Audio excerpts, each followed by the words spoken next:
আমি কখনো বলিনি আপনি আমাকে ঠকিয়েছেন, আর কখনো দাবি করিনি আমাকে ভালোবেসেছেন। কারণ আপনার কাছ থেকে যা চেয়েছি তা পাইনি। চেয়েছিলাম শুধু একটু আন্তরিকতা, একটু পাশে থাকার সততা, কিন্তু আপনি দিয়েছেন শুধুই শূন্যতা। এমন এক শূন্যতা যেটার ওজন হৃদয়ের উপর পাহাড়ের মতো বসে থাকে।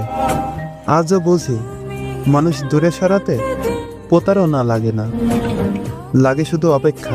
আর আপনি সেই অপেক্ষাটুকু দিয়েই আমাকে শিখিয়েছেন ভালোবাসা না পেলেও কষ্ট পাওয়া যায়, কিন্তু পাওয়া এক অসম্ভব শূন্যতা মানুষকে ভেঙে দিয়ে নিস্তব্ধ শূন্যতার মাঝে আজ আমি দাঁড়িয়ে আছি, যেখানে কোনো শব্দ নেই, কোনো প্রতিশ্রুতি নেই, আছে শুধু আমার নিজের ভাবনার এক নীরব সমুদ্র।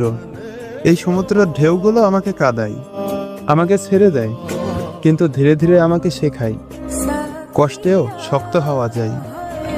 হয়তো একদিন এই শূন্যতাকেও আলিঙ্গন করতে শিখব, আর সেদিন আর আমার অন্তর আর ভাঙবে না।